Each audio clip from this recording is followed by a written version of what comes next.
तो जैसा करता है वैसा भरता ही है, इसमें कहीं कोई दो राय नहीं। बोया पेड़ बबूल का तो आम कहां से होए। बबूल का पेड़ लगाओगे और गर्मी के समय में बढ़िया चकाचक दशहरी लंगड़ा चौसा आम लगेगा, तो जिसने आम की बगिया लगाई है वही ना आम का आनंद लेगा भैया। अब आप सोचते रहो कि हमने भी पेड़ लगाया है, तो बबूल का पेड़ लगाए हो तो जब जाओगे पेड़ के पास तो आम नहीं, चार कांटे ही मिलेंगे भैया। इसलिए जो जैसा कर्म करेगा अवश्य में वही भोक्तव्यम कृतम कर्म शुभा शुभम। भोगना तो पड़ेगा, निश्चित भोगना पड़ेगा। कल मैंने निवेदन किया था कि कर्म करो तो फल मिलता है, और आज नहीं तो कल मिलता है। मिलेगा जरूर, बच नहीं सकते, कर्मों की गति बड़ी गहन है। इसलिए ध्रुव जी महाराज को मैया ने समझा दिया। ध्रुव जी ने हाथ जोड़ के कहा, मैया मैं आपकी बात मान जाऊं, लेकिन 5 वर्ष का हूं, आप मुझे नहला देती हो, समय से मेरे बाल में कंघी कर देती हो, बढ़िया कपड़ा पहना देती हो, खेल ले आता हूं, खिला देती हो, समय से जगा देती हो, सुला देती हो। जंगल में मुझे कौन खिलाएगा, कौन सुलाएगा।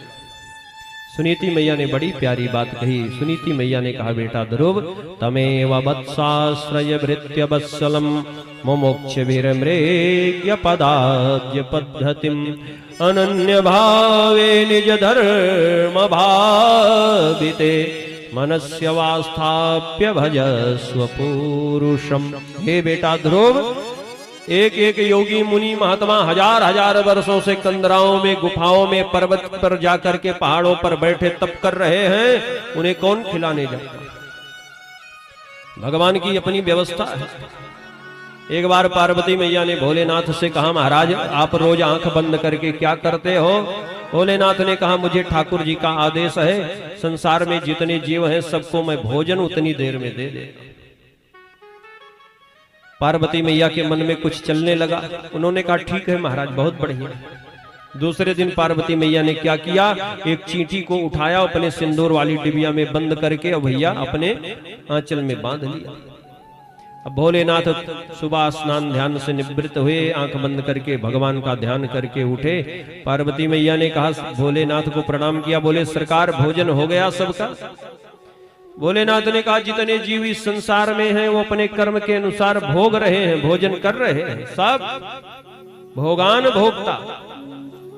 पार्वती मैया ने कहा, एक बार फिर से आंख बंद करके आधे 1 घंटे का समय लगेगा, देख लो महाराज कोई बच न गया।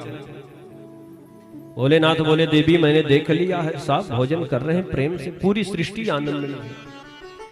पार्वती मैया ने कहा, फिर भी एक बार मेरे कहने पर। भोलेनाथ ने कहा, देवी जी बात क्या है, बात तो बताओ, तुम्हारे मन में क्या चल रहा है। बोले पार्वती मैया ने कहा, एक चींटी भूखी रह गई है।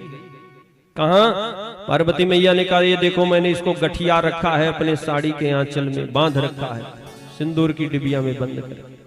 भोलेनाथ ने कहा, डिबिया खोल कर देखो, वो भी भोजन कर रही है, उसका हिस्सा उसे मिल गया है। अच्छा, अब पार्वती मैया ने खोला तो देखा एक चावल उसमें गिरा है, और चावल को बड़े प्रेम से चींटी खा रही बैठी। पार्वती मैया के होश उड़ गए, ये चावल कहां से आया। भोलेनाथ ने कहा, देवी जी देखो भगवान की व्यवस्था है, तुमने इसे बंद कर दिया, वैसे तो इसे भोजन आज नहीं मिलना था, लेकिन भोजन इसे क्यों मिला, जब आपने इसे डिबिया में बंद करके बांध लिया अपने आंचल में। आपने चंदन लगाया, तिलक लगाया, स्नान ध्यान करके, और तिलक के ऊपर अक्षत लगाया, अक्षतम चारिष्टमास्तु। अक्षत लगाने के बाद जब हाथ में आंचल में ऐसे डिबिया लेके सिंदूर भर रही थी आप मांग में, तो जो आपके मस्तक में लगा चावल इसके हिस्से का था, जो एक दाना उसमें गिर गया, आपने ध्यान नहीं दिया, डिबिया बंद कर दी।